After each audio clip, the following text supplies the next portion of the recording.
Et il fit en sorte que tous, jeunes et âgés, aisés et démunis, libres et assujettis, reçoivent une marque sur leur main droite ou sur leur front. Apocalypse 13, 16. Ce verset ne décrit ni une légende ancienne, ni une image poétique dénuée de sens, mais une vérité prophétique vivante, claire et urgente. Une vérité que bien des cœurs choisissent d'écarter, par crainte, par confort ou par indifférence. Pourtant, la marque de la bête n'est ni un simple signe visible sur la peau, ni un dispositif technologique hypothétique. Elle est avant tout une orientation intérieure, un engagement silencieux du cœur, une soumission progressive qui se tisse dans les décisions ordinaires, les priorités cachées, les loyautés non déclarées. Dans cette vidéo, nous plongerons ensemble dans les fondements bibliques incontestables de cette réalité afin de comprendre non seulement ce qu'elle représente, mais aussi pourquoi elle touche directement chaque disciple du Christ, aujourd'hui, ici, dans le monde où nous vivons. Si tu désires approfondir ta foi, apprendre à discerner les signes des temps avec sagesse et rester inébranlable face aux séductions subtiles de ce siècle, alors rejoins-nous sur la chaîne Foi et Espérance. Abonne-toi dès maintenant, active la cloche pour ne rien manquer et laisse un commentaire comme celui-ci. Je veux voir la vérité, même quand elle me confronte. Que le Seigneur éclaire ton esprit et fortifie ton cœur en ce moment même. La compréhension de la marque de la bête exige de revenir à la révélation donnée à Jean, le dernier livre de la Bible, où chaque symbole est une porte ouverte sur une réalité spirituelle profonde et immuable. Dans Apocalypse 13, il est dit que personne ne pouvait acheter ni vendre sans porter cette marque, une réalité qui touche l'économie, certes, mais qui révèle surtout une vérité plus essentielle, une appartenance spirituelle qui conditionne toute la vie. Cette marque est en opposition radicale au sceau du Dieu vivant décrit en Apocalypse 7.3. Ne faites point de mal à la terre, ni à la mer, ni aux arbres, jusqu'à ce que nous ayons marqué du sceau le front des serviteurs de notre Dieu. Deux sceaux, deux identités. Deux royaumes qui ne peuvent coexister. Ce conflit ne se joue pas uniquement dans les événements spectaculaires, mais dans les replis de l'âme, entre une fidélité sans compromis au Seigneur Jésus et une soumission insidieuse aux valeurs, aux systèmes et aux idoles du monde. Beaucoup la traitent comme une curiosité théologique, mais la parole de Dieu ne se prête pas aux interprétations légères. Ceux qui refusent de discerner cette vérité risquent de glisser, pas dans un piège évident, mais dans une normalité trompeuse, sans même sentir le changement. Avant d'explorer les dimensions technologiques, les figures historiques ou les projections sur l'Antichrist, il est indispensable de commencer par écouter attentivement la voix de l'Écriture, car la marque de la bête n'est pas une invention humaine, ni une hypothèse spéculative. C'est une réalité spirituelle annoncée depuis des siècles, révélée par celui qui connaît la fin dès le commencement. Ce que tu vas entendre ici ne repose pas sur des conjectures, mais sur des fondations solides, ancrées dans la Sainte Écriture, des vérités que beaucoup détournent le regard, non par ignorance, mais parce qu'elles exigent une réponse personnelle, immédiate et sincère. Le premier principe fondamental pour discerner la marque de la bête, c'est qu'elle naît toujours d'une adoration détournée. Le danger ne commence pas par un geste extérieur, ni par un signe imposé, mais par un cœur qui s'incline lentement devant ce qui n'est pas Dieu, devant le pouvoir, la reconnaissance, la sécurité terrestre ou l'approbation humaine. Apocalypse 13.4 déclare « Et ils adorèrent le dragon, parce qu'il avait donné l'autorité à la bête, et ils adorèrent la bête, en disant « Qui est semblable à la bête, et qui peut combattre contre elle ?» Ce verset ne parle pas seulement d'un événement futur lointain, mais d'un esprit déjà actif, présent dans les institutions, les médias, les mentalités, l'esprit de la séduction, de la domination absolue, de l'idolâtrie habillée de légitimité. La marque de la bête commence toujours par une fascination captivante, puis par une soumission consentie à un système qui, peu à peu, prend la place de Dieu dans nos pensées, nos désirs et nos loyautés. Cela peut être une personne, une doctrine, un régime politique, ou même une simple sécurité matérielle. Dès que l'être humain commence à reposer sa confiance sur ce qui lui promet protection, domination, richesse ou équilibre, plutôt que de se fier entièrement au Dieu vivant, une empreinte commence déjà à s'imprimer dans les profondeurs de son cœur. Le terme grec utilisé dans l'Évangile selon Marc est charagma, qui désigne précisément une marque gravée, une inscription indélébile. Cela révèle une pénétration profonde, une inscription intime dans l'âme elle-même, et ce processus s'amorce longtemps avant qu'il ne devienne perceptible aux yeux du monde. Jésus nous a mis en garde avec une clarté sans équivoque. Nul ne peut servir de maître. Matthieu 6, 24. Si ton cœur commence à célébrer les valeurs de ce monde, à vénérer ses figures emblématiques, ses institutions ou ses forces apparentes, alors la marque se forme déjà en silence, dans les replis les plus secrets de ton être. Ce n'est pas une question de progrès technologique ou d'évolution des systèmes, mais bien une affaire de fidélité spirituelle. Le premier piège tendu par cette réalité est de te convaincre, subtilement, que ce système peut te garantir une sécurité supérieure à celle que Dieu t'offre. Et nombreux sont ceux qui y tombent, sans même réaliser qu'ils ont franchi le seuil. Le deuxième principe fondamental à reconnaître est que la marque de la bête opère d'abord par une compromission discrète et silencieuse. Elle ne surgit pas comme une injonction brutale ni comme une imposition violente.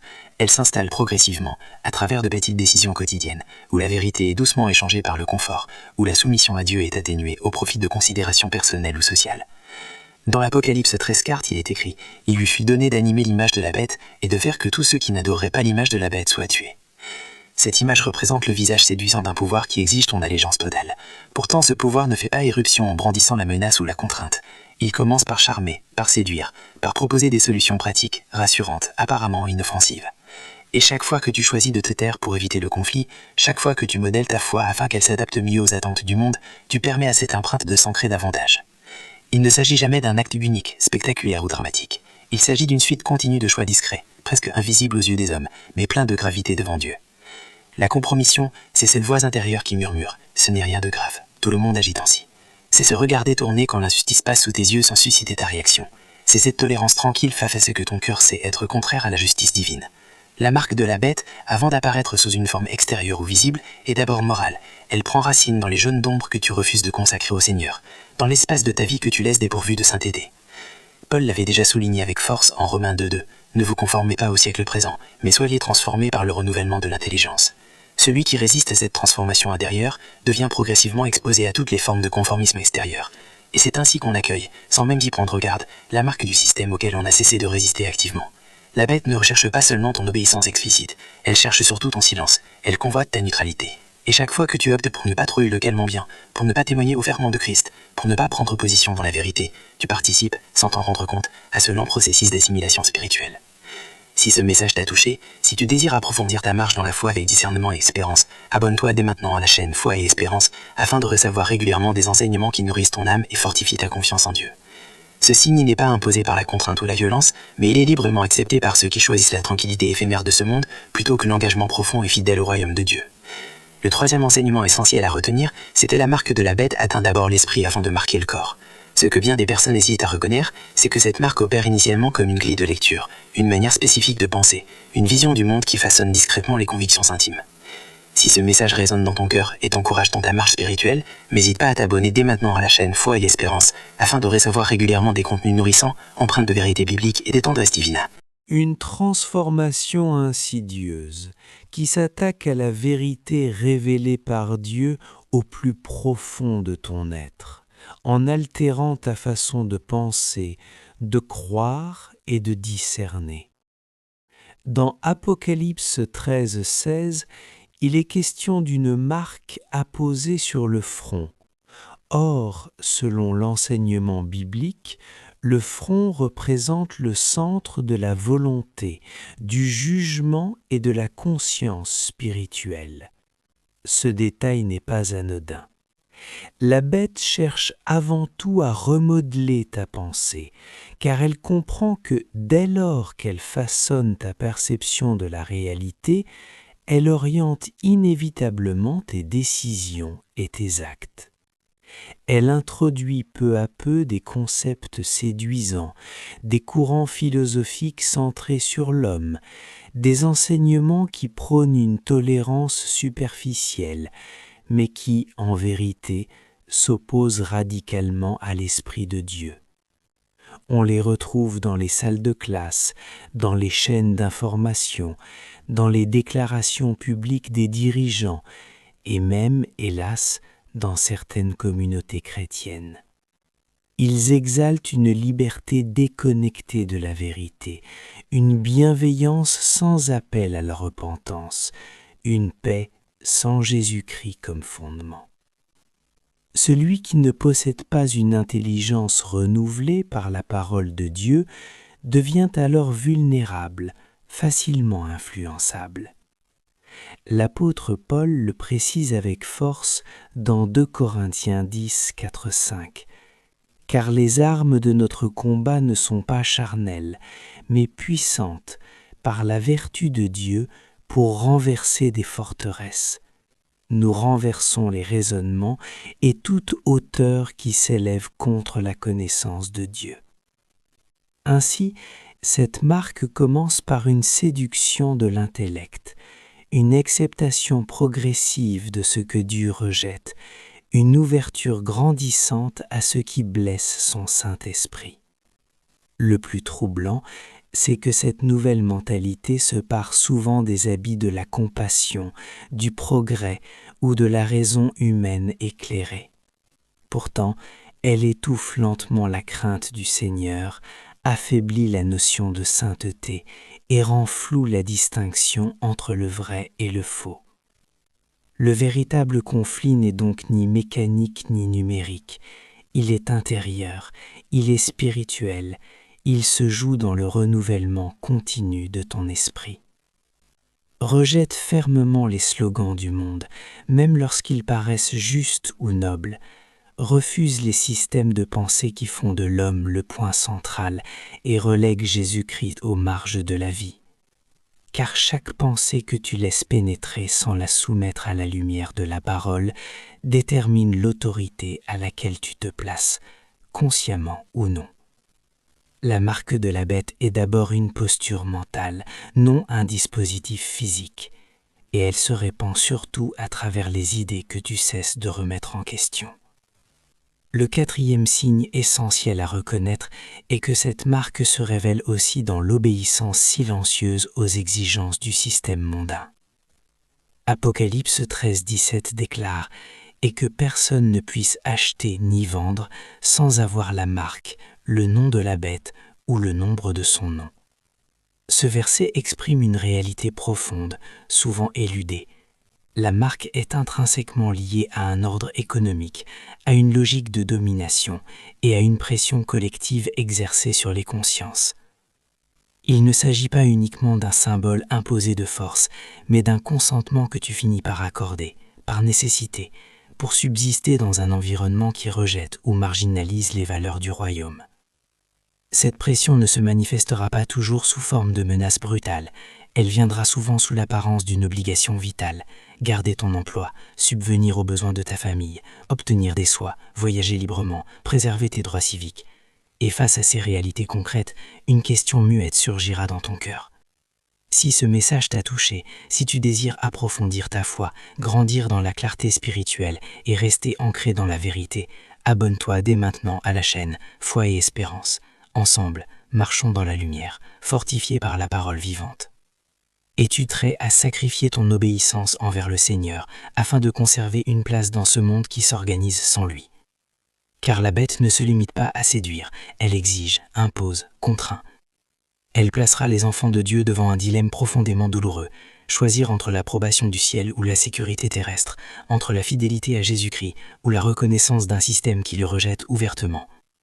C'est précisément dans ce moment décisif que la foi véritable sera mise à l'épreuve, non pas par des paroles, mais par des actes, par des choix silencieux et courageux. Le Christ lui-même nous a avertis. Celui qui voudra sauver sa vie la perdra, mais celui qui la perdra à cause de moi la retrouvera. Matthieu 16, 25. Ainsi, celui qui s'apprête à refuser la marque doit être disposé à tout abandonner, son statut social, sa stabilité matérielle, l'approbation des autres, car ce que la bête propose n'est qu'une paix trompeuse, empoisonnée par l'illusion de la neutralité spirituelle.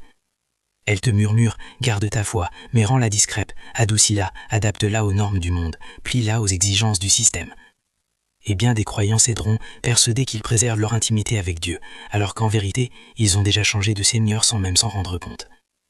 La marque de la bête n'est pas simplement un symbole visible ou un geste rituel, elle exprime une adhésion volontaire, une allégeance consciente à un ordre qui exclut délibérément la souveraineté divine. Et celui qui cède à la pression, même sans mots, même sans geste franc, commence déjà à porter en lui le sceau d'une paix factice, d'une tranquillité qui étouffe la voix du Saint-Esprit. Marcher avec Christ implique donc une résistance non violente mais radicale, fondée sur la loyauté, la persévérance et la sainte obstination à rester fidèle.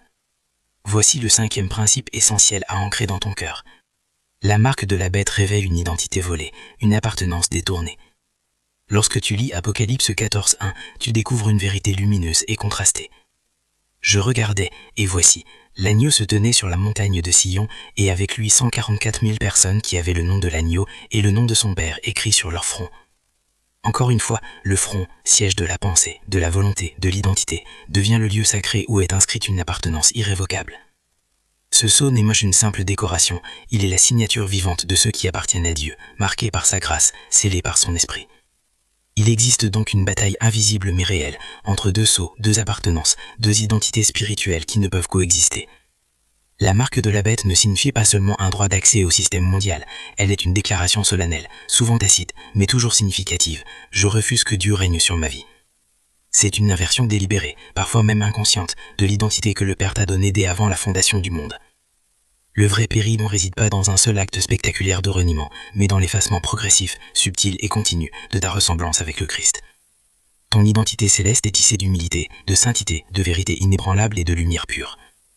En revanche, l'identité que la bête façonne est faite de dévotion, de compromis habilement justifiés, de désirs de contrôle et d'orgueil spirituel déguisé en sagesse humaine.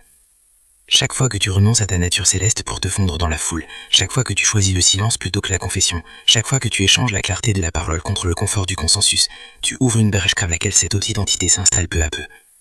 C'est une substitution intérieure, un vol d'âme silencieux, presque imperceptible, mais profondément destructeur. Et ce vol survient surtout chez ceux qui ont oublié que leur véritable patrie n'est pas ici-bas, mais là-haut, dans les cieux. L'apôtre Paul le proclame avec une clarté sans équivoque dans Philippiens 3:20, mais notre cité à nous est dans les cieux, d'où nous attendons aussi comme sauveur le Seigneur Jésus-Christ. Si tu ne vis plus comme un citoyen du royaume, avec ses valeurs, ses priorités, ses lois d'amour et de vérité, alors sans t'en rendre compte, tu deviens un sujet dossier du système.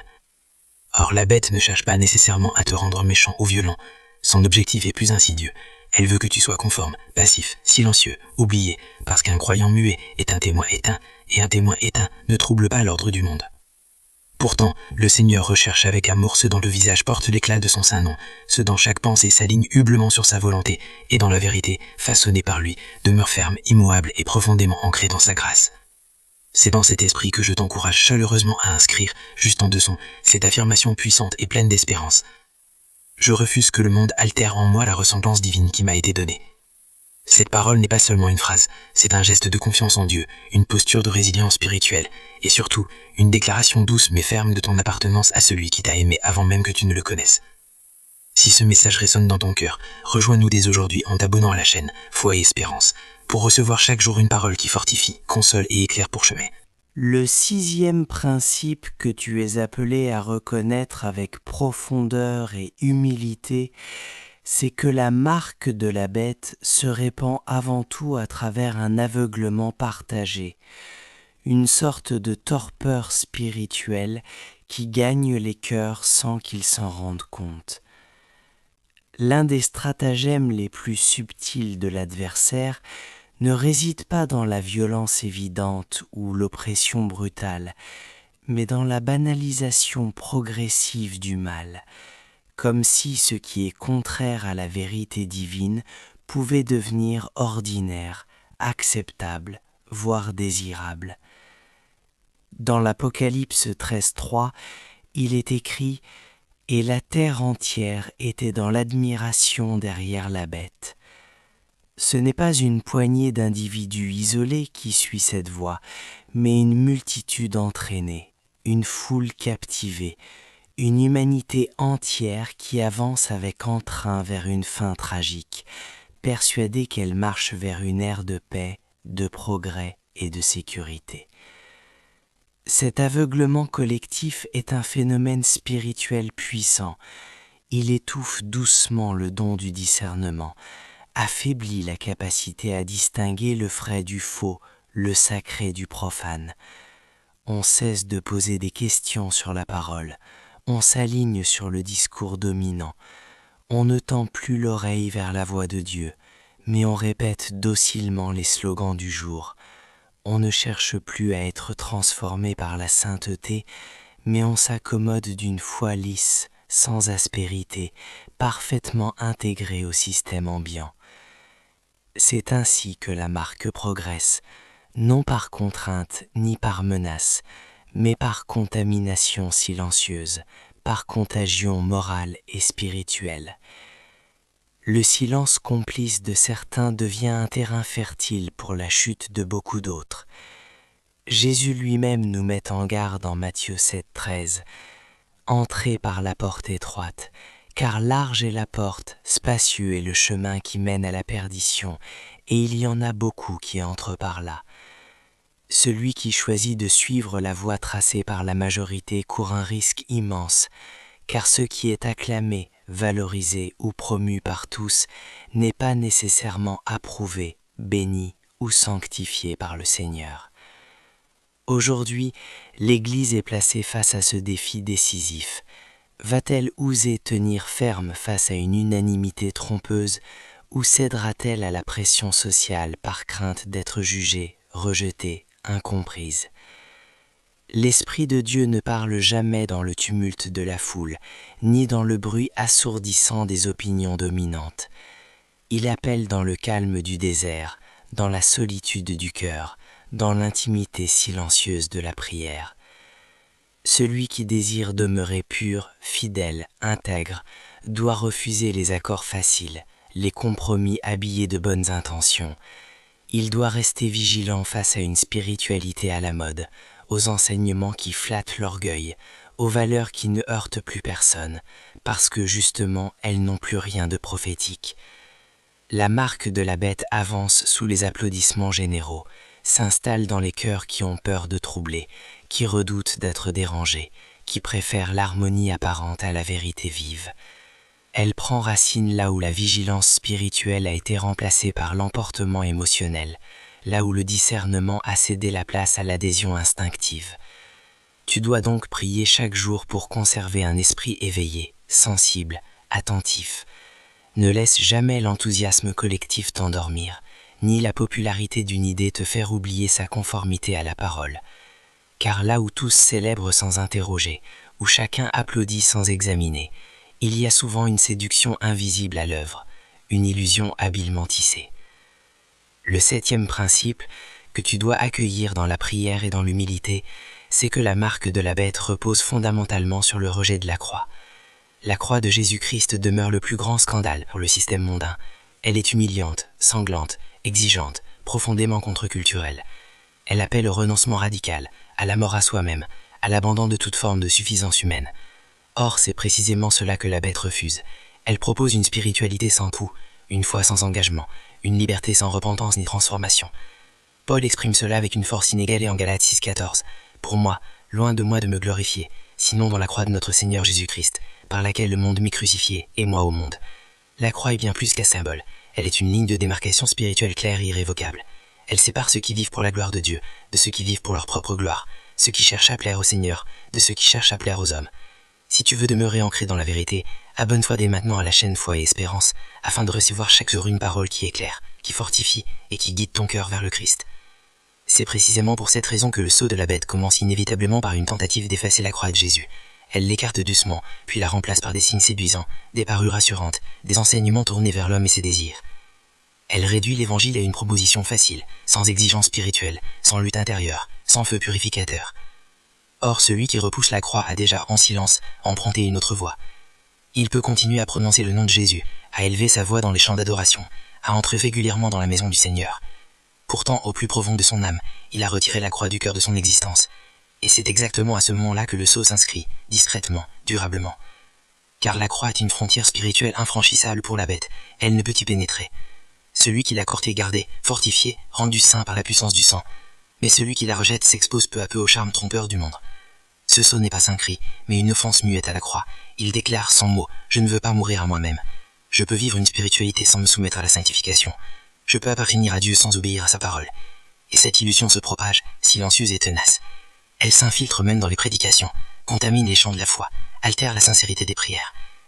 Pourtant, le Seigneur cherche encore aujourd'hui des hommes et des femmes qui ne rougissent pas de la croix, qui la reçoivent comme un don, qui la proclament hautement, qui en font leur unique ancrage. Car partout où la croix est reléguée au second plan, le sceau finit par s'imposer, lentement, inéluctablement. Le 8e principe que tu es invité à approfondir dans ta méditation est celui-ci. Le sceau de la bête est toujours lié à un esprit de domination. Dans l'Apocalypse, la bête ne se contente pas d'apparaître. Elle aspire à régner, à surveiller, à imposer, à uniformiser. Elle ne tolère aucune liberté spirituelle authentique. Elle impose sa manière de penser, son rythme de vie, son image idéale. Et ce phénomène n'est plus une simple prophétie lointaine. Nous le voyons déjà autour de nous. Une société où chaque geste est traçable, chaque choix analysé, chaque personne mesurée. Où l'individu est progressivement absorbé par un système numérique, social et économique exigeant une conformité absolue. Mais derrière ces structures visibles se cache une réalité plus profonde, un esprit, l'esprit de contrôle. Un esprit qui cherche à remplacer la liberté offerte par le Saint-Esprit, par une gestion humaine rigoureuse, par la crainte, par une dépendance artificielle. L'Esprit de Dieu agit par conviction intime et amour transformateur. La bête agit par contrainte extérieure et pression constante. L'Esprit de Dieu t'invite avec tendresse. La bête te contraint avec autorité. C'est dans ce moment décisif que se joue ton orientation spirituelle. Celui qui choisit la liberté illusoire de ce monde finit par être assujetti. Mais celui qui embâche la liberté du royaume accepte volontairement de marcher contre le courant, en toute confiance. Comme il est écrit dans 2 Corinthiens 3,17. Or le Seigneur c'est l'Esprit, et là où est l'Esprit du Seigneur, là est la liberté. Ainsi, le sceau de la bête est une révolte habillée de respectabilité. Il affirme, je veux maîtriser ma vie, façonner mon avenir, définir mon identité. Alors qu'en vérité, il te lie à un système bien plus puissant que toi. Et ce système est subtil, il se niche dans les algorithmes, dans les lois non dites, dans les mécanismes invisibles qui créent une dépendance sournoise. C'est pourquoi il est essentiel d'apprendre à marcher selon l'esprit, à ne plus chercher l'approbation des hommes, ni la validation du monde. Celui qui désire demeurer pur doit ardemment désirer la vraie liberté, celle qui vient uniquement de Christ. Si ce message t'a touché, si tu sens que ton cœur est appelé à revenir à la simplicité de la croix et à la puissance de l'esprit, alors rejoins-nous sur la chaîne Foi et Espérance. Abonne-toi dès maintenant pour recevoir chaque semaine une parole qui nourrit, guérit et fortifie ton âme. Cette liberté véritable prend naissance au moment précis où tu choisis délibérément de ne plus laisser le monde définir pour toi ce en quoi croire, ce que penser ou ce que convoiter. Ce signe s'insinue dans les cœurs qui rejettent délibérément la souveraineté bienveillante de Dieu, préférant s'attribuer seul le pouvoir de diriger leur existence. Et aujourd'hui, l'Esprit Saint te parle avec douceur, t'adressant un appel pressant et sans pli d'agour. Ne l'ignore pas. Si ce message résonne profondément en toi, rejoins dès maintenant la communauté grandissante de foi et espérance. Abonne-toi à cette chaîne pour recevoir chaque jour une parole qui éclaire, fortifie et réconforte ton cœur. Chaque fois que tu refuses d'abandonner une zone de ta vie à la souveraineté divine, tu crées une brèche par laquelle l'adversaire peut s'introduire et y établir son emprise. Opte résolument pour la liberté offerte par le ciel, même si elle exige de tout quitter, de tout sacrifier, de tout remettre entre les mains du Seigneur. Le 9e fondement spirituel que tu dois chérir comme un trésor précieux est celui-ci.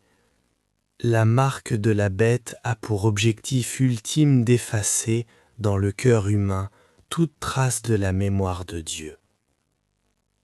Dans l'Apocalypse, chapitre 13, cette bête se révèle comme une imitation complète, une contrefaçon systématique de tout ce que le Très-Haut a établi. Elle reproduit, elle imite, elle travestit avec habileté les réalités célestes. Elle possède un trône, elle reçoit une adoration, elle impose une marque. Pourtant, sa véritable intention n'est pas seulement de régner, mais de faire disparaître totalement la conscience de celui qui a créé l'homme à son image. Elle cherche à anéantir la mémoire du Dieu vivant en inondant les esprits de sollicitations incessantes, de données superficielles, de fausses urgences qui étouffent le silence intérieur. Elle remplit chaque instant de façon à ce que la méditation ne trouve plus de place, ni de temps, ni de profondeur. Elle échange la méditation contre la consommation compulsive. Elle remplace les versets bibliques par des slogans vides. Elle substitue les prières sincères par des contenus éphémères. Elle transforme la foi vivante en simples impressions fugitives, sans racine ni durée. Et peu à peu, comme une lumière qui s'éteint doucement, l'image de Dieu s'efface dans les cœurs, jusqu'à devenir presque invisible.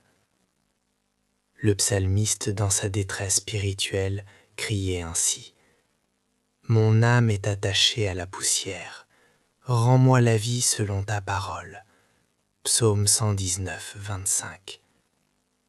Sans cette vie qui descend du haut, l'être humain retombe à l'état de poussière, désorienté, aveugle, privé de sens et de flamme. Ainsi, la marque agit comme un poison-ment pour l'âme. Elle altère le goût des choses saintes, elle rend insipide ce qui est éternel, elle émousse la soif du divin. Et celui qui néglige de cultiver activement sa mémoire spirituelle s'expose à une vulnérabilité croissante. Tu es donc appelé à te souvenir, jour après jour, de qui est ton Dieu, de ses actes puissants dans l'histoire, de ses paroles fidèles, de ses promesses immuables.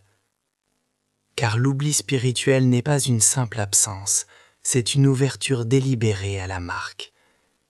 Si tu cesses de proclamer la vérité dans ta bouche, si tu ne transmets plus la parole à tes enfants, si tu délaisses la méditation des Écritures, alors tu deviens une cible facile, une proie consentante.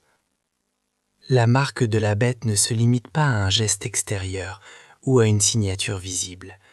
Elle naît d'un abandon intérieur, d'un relâchement silencieux de la mémoire sacrée.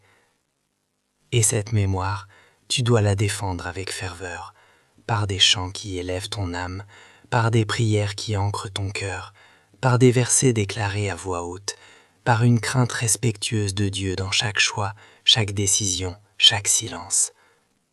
Celui qui se souvient demeure debout, non par sa force, mais par la grâce qui le soutient. Celui qui oublie, même sans y penser, commence déjà à glisser, non vers une chute brutale, mais vers une lente dérive vers l'oubli éternel. Garde donc ton cœur constamment relié à la mémoire du ciel, comme une lampe alimentée par une source inépuisable. Le 10e principe, que tu dois accueillir avec confiance et persévérance, est celui-ci. Seule une fidélité quotidienne, vivante et concrète à Jésus-Christ te préservera de la marque. Il n'y aura aucun refuge dans les stratégies humaines, aucune sécurité dans la simple accumulation de connaissances théologiques, aucun abri dans les débats intellectuels sans amour. Ce qui te protège, c'est une relation personnelle, constante, profonde avec le Christ, une communion qui ne se rompt pas, même dans les tempêtes de la séduction finale. L'Apocalypse, chapitre 14, verset 12, affirme clairement : « C'est ici la persévérance des saints, qui gardent les commandements de Dieu et la foi de Jésus. » Voilà la vraie résistance, pas un mot d'ordre, pas une posture idéologique, pas une revendication mondaine. C'est une fidélité qui se manifeste chaque matin, une obéissance qui se traduit dans les pellikétailles, une union avec le Seigneur qui ne connaît ni pause ni compromis. Si cette parole t'a touché, si elle t'a rappelé une vérité essentielle, alors rejoins-nous dès aujourd'hui sur la chaîne Foi et Espérance, abonne-toi, active la cloche pour ne rien manquer et partage cette vidéo avec ceux qui ont besoin d'entendre ce rappel céleste. Cette loyauté sincère ne s'exprime pas sur un document officiel ou une carte d'adhésion, mais se révèle dans les décisions que tu prends loin des regards, dans ta réponse face à l'injustice, dans ta manière de considérer les biens matériels, dans la régularité et la sincérité de tes temps de prière, dans ton obéissance fidèle, même quand personne ne t'observe. La marque de la bête sera manifeste, visible aux yeux de tous, mais elle ne saurait jamais pénétrer un cœur entièrement consacré à Jésus-Christ. Et ce cœur, forgé dans la sainteté, ne se façonne pas en une seule journée. Il se construit lentement, patiemment, jour après jour, dans la solitude sacrée avec Dieu, dans le renoncement volontaire à soi-même, dans un amour authentique, désintéressé et durable. C'est pourquoi ton regard ne doit pas se fixer uniquement sur les défis à venir, ni être paralysé par l'angoisse de ce qui pourrait arriver. Ce dont tu as le plus besoin, c'est de t'ancrer profondément dans la présence vivante de Dieu, ici et maintenant. Ne te laisse pas séduire par des spéculations intellectuelles ou des interprétations théoriques. Cherche plutôt la vérité vivante, incarnée, personnelle. Ne te précipite pas à la recherche de prodiges ou de phénomènes spectaculaires. Reste humblement près du berger, à son écoute, sous sa conduite. Car il a déclaré clairement, en Jean chapitre 10, verset 27, « Mes brebis entendent ma voix, je les connais, et elles me suivent. » Voilà ce qu'est véritablement le sceau de Dieu, une relation vivante fondée sur l'écoute attentive, une marche quotidienne dans la confiance, une fidélité éprouvée, même au milieu des épreuves les plus intenses. Celui qui vit ainsi n'a aucune raison de redouter quoi que ce soit. Même si toute la terre s'incline devant l'idole du jour, il demeurera debout, ancré dans la vérité. Même si tout semble s'effondrer autour de lui, il tiendra bon, soutenu par la puissance du Très-Haut. Car ce que Dieu recherche avant tout, ce n'est pas une adhésion superficielle, ni un geste extérieur impressionnant, mais un cœur fidèle jusqu'à la fin. Ce que tu viens d'entendre n'était qu'une première approche, une introduction douce. Derrière chaque enseignement biblique se cachent des réalités spirituelles profondes, dissimulées comme des trésors dans les Écritures. Des vérités que le monde rejette, parce qu'elles dérangent, que l'ennemi craint, parce qu'elles le démasquent, mais que le Saint-Esprit désire révéler à ceux qui aspirent ardemment à la lumière divine. Prépare-toi donc, avec humilité et recueillement, à descendre plus loin encore dans les profondeurs de la parole. La première vérité cachée que tu dois accueillir avec soumission est celle-ci. La marque de la bête constitue une contrefaçon malveillante du sceau du Saint-Esprit. En Éphésiens chapitre 1, verset 13, l'apôtre Paul écrit avec autorité, « Vous avez été scellés du Saint-Esprit, qui avait été promis. » Ce sceau, invisible aux yeux charnels, mais pleinement réel dans le royaume spirituel, est la signature céleste de ton appartenance à Dieu.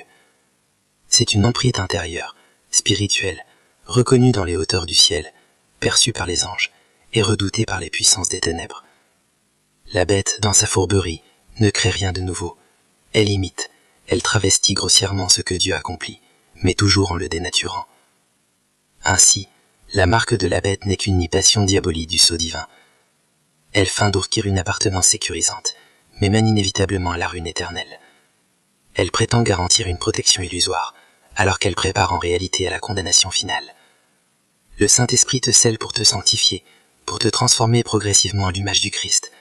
La bête, quant à elle, te marque pour te réduire à l'esclavage, pour te soumettre à son système. Le Saint-Esprit agit dans la lumière de la vérité, dans la liberté, dans la grâce. La bête opère dans l'illusion, dans la manipulation, dans la séduction habile. Et ce que bien des personnes ignorent, c'est que ces deux marques sont mutuellement exclusives. Elles ne peuvent cohabiter dans une même âme. Celui qui est véritablement scellé du Saint-Esprit ne peut recevoir la marque de la bête, car il appartient déjà à un autre royaume, celui des cieux. Mais celui qui résiste à l'Esprit, qui étouffe sa voix intérieure, qui méprise l'appel à la sainteté, s'expose peu à peu à la vulnérabilité spirituelle. Car il n'est plus protégé par le sceau divin. Il devient fragile, exposé, sans défense. La marque de la bête ne s'imprime pas sur une âme remplie du Saint-Esprit. Elle cherche les cœurs vides, les consciences engourdies, les esprits troublés et désorientés. Si ce message t'a touché ton cœur, si tu désires approfondir ta marche avec Dieu, et découvrir davantage de vérités libératrices dans la parole, abonne-toi dès maintenant à la chaîne Foi et Espérance, active la cloche de notification, et partage cette vidéo avec ceux que le Seigneur place sur ton chemin. Et si tu marches chaque jour sans chercher activement la douce présence du Saint-Esprit, sans nourrir une relation vivante et quotidienne avec lui, alors tu te tiens loin de ce sceau divin, qui seul te garantit protection et appartenance éternelle. Le moment est solennel. Il ne tolère ni l'indifférence ni la foi en surface. Tu es appelé à être pleinement habité par le souffle de Dieu, marqué d'un sceau céleste qui atteste de ton union intime avec Jésus-Christ, et non seulement en parole, mais dans l'être tout entier. Car au jour du jugement, ce ne seront pas les paroles pieuses que tu auras récitées, ni les actes extérieurs que tu auras accomplis qui témoigneront de toi, mais bien ce sceau spirituel, invisible aux yeux difformes, mais parfaitement visible aux yeux du Père, tel qu'il est écrit dans Éphésiens 1 à 14. Si cette vérité résonne profondément en ton cœur, rejoins-nous dès aujourd'hui sur la chaîne Foi et Espérance, Abonne-toi pour recevoir chaque semaine une parole qui fortifie, illumine et t'accompagne dans ta marche avec Dieu. Ce sceau n'émane ni d'une autorité humaine, ni d'une tradition théologique figée, ni d'un système religieux établi. Il provient directement de l'Esprit Saint, présent et actif en toi, dirigeant ta marche quotidienne, consumant ton cœur comme une flamme sacrée indestructible, inextinguible face au vent du monde. La deuxième vérité profonde, celle que tu dois accueillir avec humilité et fermeté, révèle que la marque de la bête opère principalement à travers un culte déguisé, l'adoration de soi-même. L'un des piliers les plus dissimulés de ce phénomène spirituel est le triomphe de l'ego, élevé au rang de divinité intérieure. L'Apocalypse, chapitre 13, verset 12, décrit un pouvoir qui contraint la terre entière et ses habitants à se prosterner devant la première bête. Or, cette adoration semble souvent orientée vers une figure extérieure, mais en réalité, elle tourne autour de l'homme lui-même. La bête flatte l'orgueil, place l'individu au cœur de tout, lui souffle qu'il est le but ultime de toute chose, que tout doit s'adapter à sa sensibilité, à ses envies, à sa propre version de la vérité. Le message de la croix, en revanche, est clair, exigeant et libérateur. Dénie-toi toi-même, prends ta croix chaque jour et suis-moi. Il appelle à mourir à soi pour que Christ vive pleinement en nous. Pourtant, aujourd'hui, ce message résonne comme un murmure lointain dans les oreilles d'une génération élevée dans une spiritualité centrée sur le moi, où l'identité personnelle prime sur la soumission à Jésus-Christ. C'est précisément dans ce vide que la marque s'insinue, non par la contrainte ou la terreur, mais par la séduction douce, par la caresse de l'approbation, par la promesse d'une foi sans renoncement. Elle s'installe dans les cœurs qui se croient indispensables au plan divin, mais qui rejettent, en silence ou en acte, la seigneurie de Jésus. La bête ne se pose pas à ta prière tant que tu y demeures le centre. Elle ne te freine pas dans ton service tant que tu y cherches la reconnaissance humaine. Elle ne t'interdit pas de parler de Dieu tant que tu refuses de te dépouiller de toi-même. L'apôtre Paul, dans Galates chapitre 2, verset 20, déclare avec force « Je suis crucifié avec Christ, ce n'est plus moi qui vis, mais Christ qui vit en moi. » Voilà la vie véritable, la vie régénérée, la vie libérée. Mais elle paraît trop exigeante à ceux qui aspirent à un évangile sans croix, sans sacrifice, sans transformation radicale. C'est pourquoi la marque progresse insidieusement comme un venin subtil, nourrissant l'amour-propre, l'appétit de louange, la résistance à toute correction salutaire. Elle instaure un trône dans ton cœur, mais y gravite ton nom, non celui de Jésus. Et ce cœur, ainsi détourné, devient le sol fertile où la marque peut s'enraciner, s'y imprimer durablement. Car si tu refuses de porter ta croix, tu porteras nécessairement autre chose. Ce monde ne tolère pas le vide spirituel. Là où Dieu n'est pas reconnu comme souverain, la bête s'invite sans frapper. Elle entre par ton propre reflet, dans le miroir de ton orgueil. La troisième vérité à la fois grave et essentielle, que tu dois saisir avec crainte et discernement, concerne la manière dont la marque de la bête s'exprime à travers le langage du compromis religieux. Elle ne trouve pas son terrain le plus fertile dans le monde ouvertement païen ou indifférent, mais bien au sein des lieux saints, des assemblées qui se disent consacrées, des communautés qui ont lentement échangé la vérité pour la facilité. Dans Apocalypse, chapitre 13, verset 11, une autre figure surgit, une deuxième bête, aux deux cornes semblables à celles d'un agneau, mais qui parle comme un dragon. C'est là toute ruse. La marque ne se propage pas par des déclarations franches d'incrédulité, mais par des voix qui imitent la douceur de l'agneau, tout en diffusant la logique du serpent. Cette voix se fait entendre, hélas, dans bien des prédications contemporaines, où la parole est adoucie, où les exigences du royaume sont atténuées, où la sainteté est remplacée par le confort, et où le nom de Jésus est prononcé, sans que son seigneurie soit réellement honorée. Si tu veux approfondir ces vérités, grandir dans la lumière de la parole et être fortifié dans ta foi, abonne-toi dès maintenant à la chaîne Foi et Espérance, car ici, chaque vidéo est une invitation à revenir à la simplicité du Christ, à la puissance de la croix et à la liberté d'une vie véritablement consacrée. Un évangile qui ignore le péché, une foi qui évite la repentance, un Dieu dont on gomme la sainteté. L'intention est limpide, apaiser les âmes, dissiper la crainte du Seigneur et préparer les cœurs à accueillir une autre empreinte. La vérité, trop vive pour ce monde, est alors lissée, adoucée, rendue inoffensive. On ne prononce plus le mot péché, on parle de vulnérabilité, on ne nomme plus le jugement, on évoque un parcours personnel, on ne mentionne plus la croix, mais on célèbre l'épanouissement intérieur. Et sous cette apparence bienveillante, le mal progresse en science. Déjà, Paul mettait en garde dans 2 Timothée 4, 3, 4, car il viendra un temps où les hommes ne supporteront pas la saine doctrine, mais ayant la démangeaison d'entendre des choses nouvelles, ils se donneront une foule de docteurs selon leurs propres désirs, et ils détourneront les oreilles de la vérité pour se tourner vers eux. Ce temps n'est plus à venir, il est là, présent, palpable. La marque de la bête se façonne dans des lieux de culte où l'on refuse d'appeler le mal par son nom, où l'on esquive les paroles qui confondent, où l'on élève les sentiments au-dessus de la sainteté. Or, Dieu ne convoite pas des observateurs distants, des spectateurs religieux. Il cherche des adorateurs qui le cherchent en esprit et en vérité. Et partout où la vérité est repoussée, la marque trouve naturellement sa place. Tu es appelé à rejeter ce compromis spirituel, même si tu te retrouves seul, même si ton fidèle témoignage suscite le rejet. Car ce n'est pas l'apparence douce de l'agneau qui sauve, c'est la voix claire, reconnaissable, du berger véritable. La 4e vérité profonde, que tu dois approfondir avec humilité et persévérance, c'est que la marque de la bête précède le jugement. Apocalypse 14, 9, 10 nous alerte avec une solennité sans égale. Si quelqu'un adore la bête et son image, et reçoit une marque sur son front ou sur sa main, il boira lui aussi du vin de la fureur de Dieu. Ce verset détruit toute illusion. La marque n'est pas une simple donnée prophétique lointaine, elle scelle ton destin éternel. Elle exprime un choix délibéré d'allégeance qui sera rappelé devant le trône céleste. Beaucoup fuient ce message parce qu'il heurte, parce qu'il exige, mais la vérité ne cherche pas à plaire. Elle demande à être accueillie, crue, vécue. Chaque décision que tu prends aujourd'hui t'oriente vers ou contre ce jour décisif. La marque est née d'un cœur qui s'est détourné, qui s'est endurci peu à peu. Et ce cœur, au dernier jour, ne pourra pas invoquer l'ignorance, car Dieu est juste. Il avertit toujours avant d'agir. Il parle clairement avant de juger. Il révèle sa volonté avant de baiser les actes. Celui qui a choisi la voie du monde plutôt que celle de l'esprit ne pourra échapper à la conséquence de ce choix. Ainsi, la marque de la bête n'est pas une fin en soi. Elle est un signe, un témoin silencieux.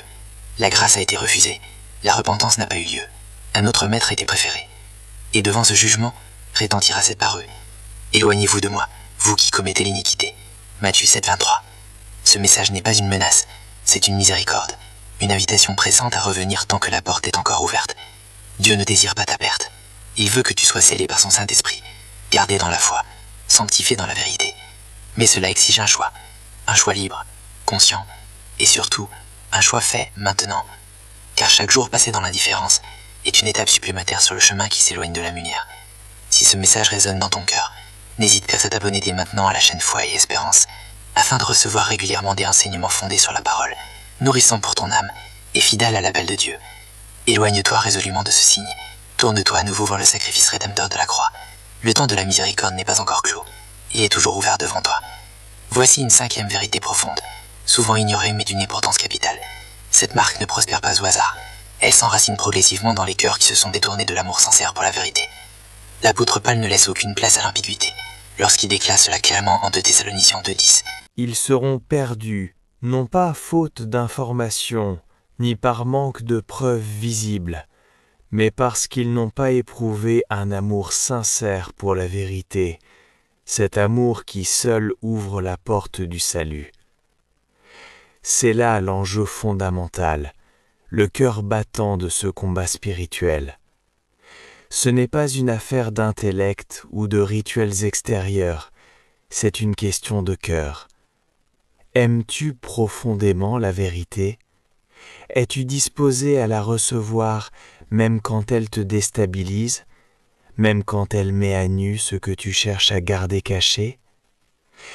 La marque de la bête ne s'imprime pas sur la peau, mais s'installe silencieusement dans les âmes qui choisissent la douceur des mensonges plutôt que la lumière exigeante de Dieu. Elle prend racine dans les cœurs qui détournent le regard de leurs propres concessions.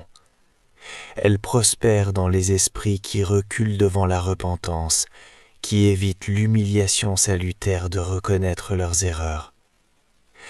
Car la vérité, dans sa forme la plus authentique, révèle ce que l'âme tente de voiler. Elle dévoile, elle interpelle, elle purifie, et c'est précisément pourquoi elle est souvent repoussée. Or, celui qui rejette la vérité s'expose peu à peu au mensonge. Et ce mensonge n'est pas passif. Il agit, il séduit, il s'adapte.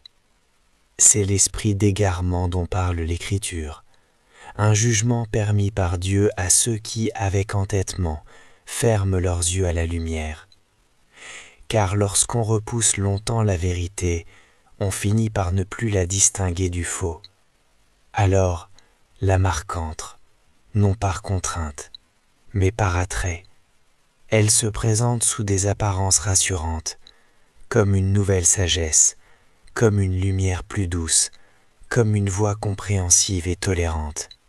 Mais en réalité, c'est un venin subtil qui paralyse la conscience. Celui qui aime véritablement la vérité la cherche chaque matin, la reçoit avec gratitude, la pleure quand il en a été éloigné, la proclame sans honte, et la suit même dans les heures les plus sombres. Et cette vérité vivante, c'est Jésus lui-même. Je suis le chemin, la vérité et la vie. Jean 14, 6. Refuser la vérité, c'est refuser le Christ. Et ce refus, lentement, prépare le terrain de la chute. Tu dois aimer la vérité jusqu'à sacrifier ton image, ton confort, ta place dans le monde, car ce feu intérieur est ce qui te protège, aujourd'hui et demain, contre toute forme de marque. Si tu ressens cette vérité vibrer en toi, laisse un commentaire avec cette déclaration d'alliance. Je choisis d'aimer la vérité, même quand elle me brûle, car c'est dans cette flamme que naît le vrai salut. La 6e vérité essentielle que tu dois accueillir dans la simplicité et l'humilité est celle-ci. La marque de la bête trouve son terreau fertile dans la peur du rejet. Ce n'est pas seulement l'attirance pour le mal qui pousse les cœurs à accepter cette marque, c'est aussi, souvent, une angoisse sourde, la crainte d'être seul, la peur de ne plus appartenir à aucun groupe, la frayeur d'être jugé comme étrange, trop zélé ou hors norme. Dans Jean 12, 42, nous lisons « Cependant, plusieurs des chefs crurent en lui, mais à cause des pharisiens, ils n'avouaient par leur foi, de peur d'être exclus de la synagogue. » Ce verset touche profondément. Ces hommes avaient reconnu Jésus comme le Messie, et pourtant, la peur les a rendus muets, inactifs, complices par omission. Voilà comment commence la marque, dans le silence, dans l'absence de témoignage, dans la crainte de ne plus être accepté. Et cette crainte ne reste pas statique, elle grandit, elle s'alimente de ton besoin d'être aimé, de ton désir profond d'appartenance, de ton refus de supporter l'isolement prophétique. Jésus l'a clairement dit, « Car celui qui aura honte de moi et de mes paroles, le Fils de l'homme aura honte de lui, lorsqu'il viendra dans la gloire de son Père avec les saints anges. » Marc 8, 28. Le silence motivé par la peur n'est jamais neutre. C'est un espace où les compromis s'installent, où la foi s'affaiblit, où la marque peut progressivement s'enraciner. Si ce message t'a touché, abonne-toi dès maintenant à la chaîne Foi et Espérance pour recevoir chaque semaine des enseignements qui nourrissent ton cœur, renforcent ta foi et t'aident à marcher dans la vérité avec courage et espérance. Celui qui choisit le silence par crainte d'être mal compris ou rejeté risque de se soumettre, sans s'en rendre compte, à une autre autorité que celle du Seigneur. Une foi authentique t'invite à avancer dans la clarté de la vérité, même si ce chemin semble solitaire, car cette lumière divine te protège et te délivre de toute empreinte contraire à sa volonté. N'aie pas honte de ton appartenance à Christ. Ne retarde pas ta réponse à son appel. Confesse-le ouvertement. Résiste aux tentations qui affaiblissent ta confiance, car celui qui demeure constant dans les moments discrets sera révélé avec gloire au grand jour. Ne redoute pas le jugement des hommes, mais seulement l'idée de trahir la voie sacrée que Jésus a tracée pour toi. La 7e vérité profonde, à accueillir avec humilité et discernement spirituel, est que le sceau de la bête s'appuie sur les œuvres humaines, comme preuve illusoire de piété. Dans Apocalypse chapitre 13, la bête exerce une influence religieuse trompeuse. Elle accomplit des prodiges, suscite l'émerveillement, donne l'apparence de puissance divine. Or, tout cela provient, non de Dieu, mais d'une imitation habile et dangereuse. Cette réalité nous rappelle avec force ce que Jésus déclare en Matthieu 7, 22. Plusieurs me diront en ce jour-là, « Seigneur, Seigneur, n'avons-nous pas prophétisé en ton nom ?» Et alors, il leur répondra, « Je ne vous ai jamais connu. » C'est là que se situe le cœur du défi spirituel. Des actes extérieurs sans lien intime, des gestes religieux sans racine dans le cœur, des façades sans fondation éternelle.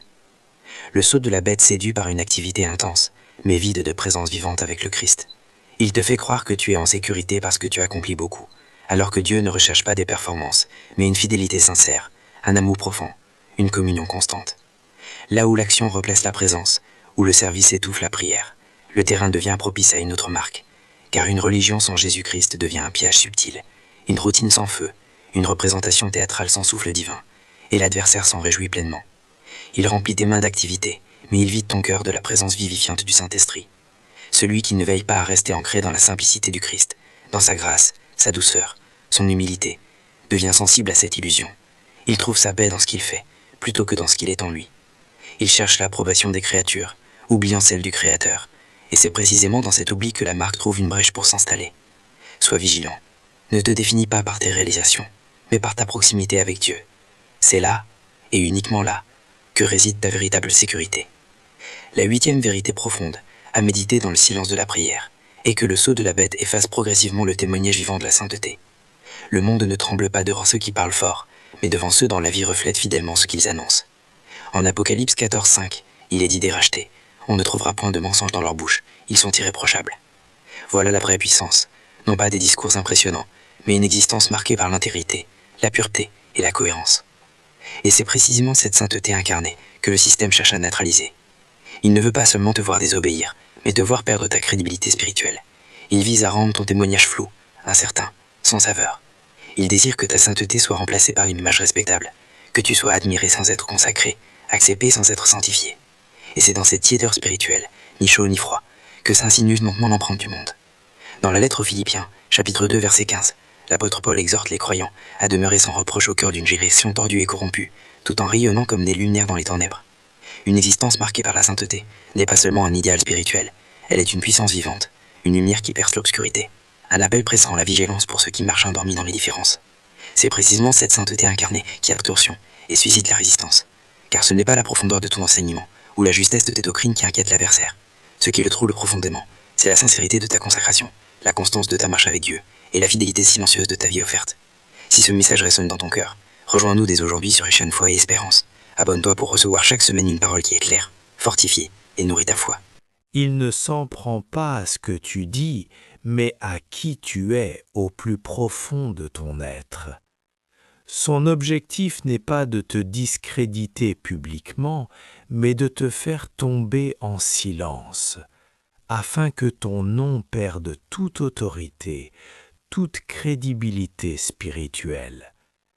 C'est ainsi qu'il prépare le terrain pour la marque. En rendant ton témoignage inefficace, sans puissance ni fruit, tu dois porter la sainteté comme une couronne sacrée, non pour attirer les regards, mais pour demeurer inébranlable devant Dieu. Ce feu intérieur, ce zèle pur et vivant est ce qui repousse les forces des ténèbres. Ne laisse jamais cette flamme s'affaiblir ni s'éteindre.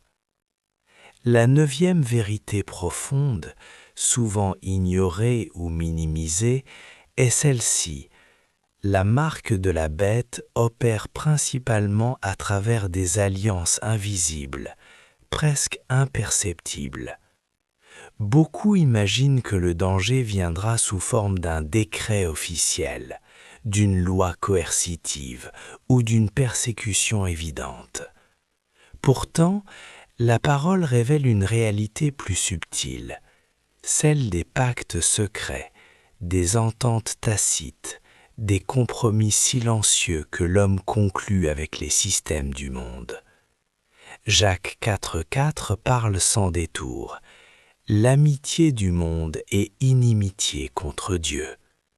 Ce n'est pas l'opposition ouverte qui te sépare de Dieu, mais l'attachement habillé de normalité, de convenance ou de pragmatisme.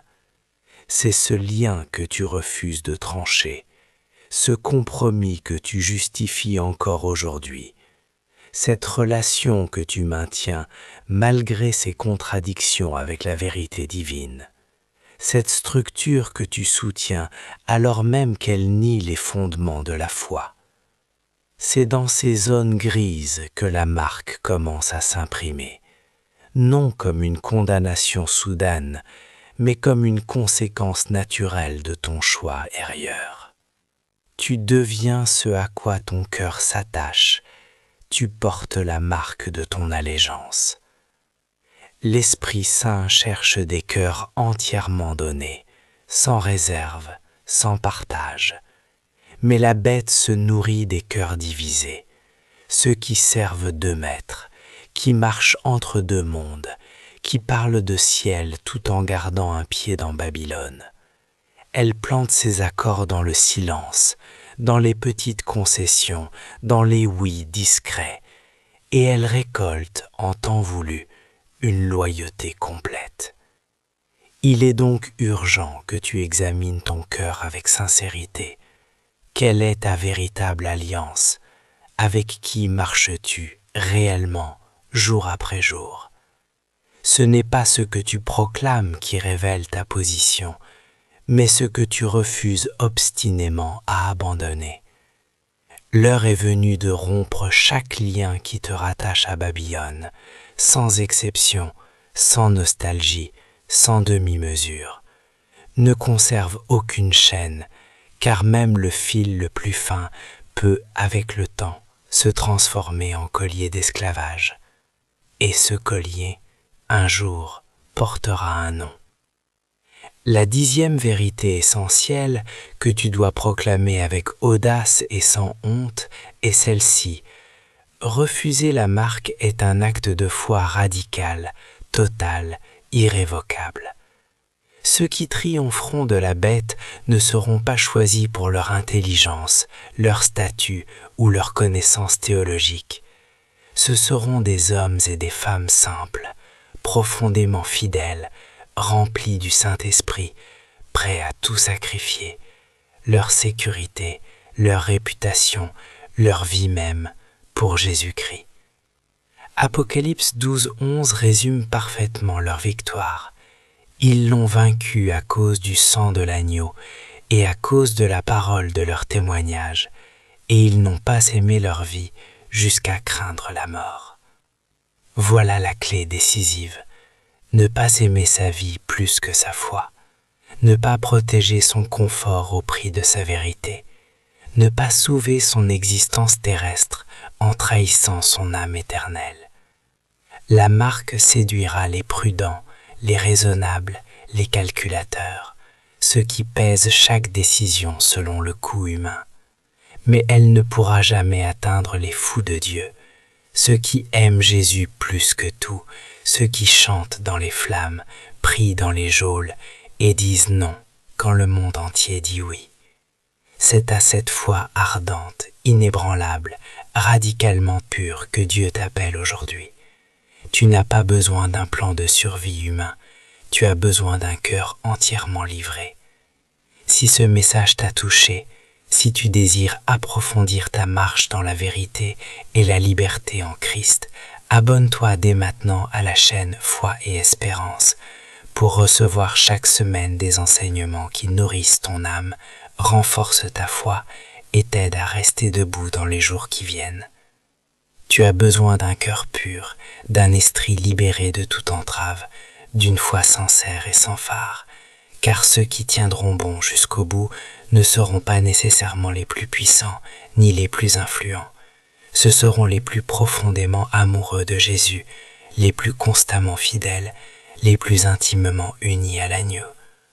Si ce message a résonné dans ton âme, alors n'hésite pas à le partager sans tarder, car la vérité ne doit pas demeurer une lumière réservée à quelques-uns. Elle est faite pour éclater comme une trompette céleste, claire et incontestable, et tu peux être précisément celui ou celle que Dieu appelle à faire retentir cette voix dans une conscience encore assoupie. La vérité, une fois révélée, ne prend sa pleine force que lorsqu'elle se traduit en obéissance concrète, vivante, quotidienne. Il ne suffit pas de comprendre intellectuellement ce qu'est la marque de la bête, il faut désormais choisir activement la voie opposée, refuser avec détermination, résister avec persévérance, s'offrir entièrement à Dieu. Voici donc cet acte de loyauté radicale que tu es appelé à accomplir, afin que ta vie devienne un témoignage lumineux, une citadelle spirituelle visible face aux séductions du monde. Le premier geste fondamental de cette fidélité exigeante consiste à sanctifier ta pensée chaque matin dès l'aube de ta journée. La bataille décisive commence toujours dans ton esprit. Chaque jour, les systèmes du monde tentent d'y inscrire leurs modèles mentaux, leurs slogans séduisants, leurs images envahissantes. La bête ne frappe pas à ta porte avec fracas, elle entre silencieusement par les écrans que tu consultes, les conversations que tu entends, les nouvelles que tu absorbes, les tentations discrètes qui effleurent ton cœur. Et si tu négliges de sanctifier ta pensée, tu finiras, sans t'en rendre compte, par raisonner selon ses logiques, même en croyant suivre Christ. Paul l'affirme clairement en Romains 12:2. Ne vous conformez pas au siècle présent, mais soyez transformés par le renouvellement de l'intelligence. Or, ce renouvellement ne survient jamais par hasard, il naît d'un choix conscient, quotidien, intentionnel. Cela signifie que chaque matin, avant toute autre voix, avant ton téléphone, avant les notifications, avant les échanges humains, tu dois te tourner vers la parole de Dieu, la laisser pénétrer profondément en toi. C'est un acte de fidélité, une posture active de résistance spirituelle. Cela implique de lire les Écritures, d'y méditer longuement, de les déclarer à voix haute, de les proclamer dans la prière, jusqu'à ce que ton esprit s'aligne sur les réalités célestes. Cela veut dire rejeter fermement les pensées venues de la peur, du monde ou de la chair. Cela veut dire confesser, même dans ton silence intérieur, même dans ton langage mental, que Jésus-Christ est ton roi souverain. Car la marque de la bête s'implante d'abord dans les pensées passives, dans les acceptations muettes, dans les consentements discrets. Mais celui ou celle qui sanctifie sa pensée chaque jour construit autour de son âme une muraille invisible, infranchissable. Il devient inaccessible aux suggestions de l'ennemi. Il ne réagit plus selon les réflexes collectifs. Il ne suit de le courant ambiant. Il pense selon l'esprit. Et cette pensée sanctifiée devient la première preuve tangible que tu n'as pas cédé. Choisis donc aujourd'hui de purifier ton esprit. Mets-toi à part, revêt ton autorité en Christ, car chaque matin où tu ne choisis pas de libérer mon Dieu, une autre influence vient semer en toi, et tout ce que tu laisses croître dans ton cœur finira par porter du fruit, bon ou mauvais. Le deuxième acte de fidélité radicale que tu es invité à poser consiste à rejeter résolument tout compromis dissimulé. Elle s'insinue subtilement à travers des affirmations qui ne disent qu'une partie de la vérité. Les non-dits commencent à se fissurer, les gestes quotidiens que tu n'oses pas nommer ressurgissent peu à peu. C'est précisément dans les recoins les moins éclairés de tes attitudes qu'elles s'installent, discrètes et tenaces, à l'image d'un reptile qui ne fait aucun bruit. Ce que tu acceptes sans le remettre en question dans la pénombre finit inévitablement par dicter tes choix, tes décisions et même ta manière de vivre au grand jour. Dans Luc 8:17, Jésus déclare clairement « Il n'y a rien de caché qui ne doive être révélé, ni de secret qui ne doivent être connus. » Ce que tu exhibes devant les autres ne touche pas le cœur de Dieu. Ce qu'il scrute avec attention, c'est ce que tu gardes dans l'ombre, ce que tu refuses d'affronter seul à seul avec lui. Le compromis discret peut se présenter sous bien des visages, une liaison contraire à la sainteté que tu ne veux pas quitter, une dépendance que tu justifies par des mots pieux, une colère que tu étouffes sans jamais la nommer, un mensonge devenu si familier qu'il fait partie de ton langage quotidien. Tant que tu acceptes ces réalités en silence, tu creuses une faille dans ta loyauté envers Dieu, et cette faille devient une porte ouverte pour la marque, car chaque compromis, même muet, porte une signature spirituelle. Elle proclame, sans voix mais avec force, « Je choisis la satisfaction de ma chair plutôt que la joie de mon Créateur ». Refuser ce compromis, c'est choisir résolument le camp de la vérité, même quand cela brûle, même quand cela déchire. C'est décider d'arracher, racine après racine, ce péché qui s'est enraciné profondément en toi, même s'il y est depuis des années.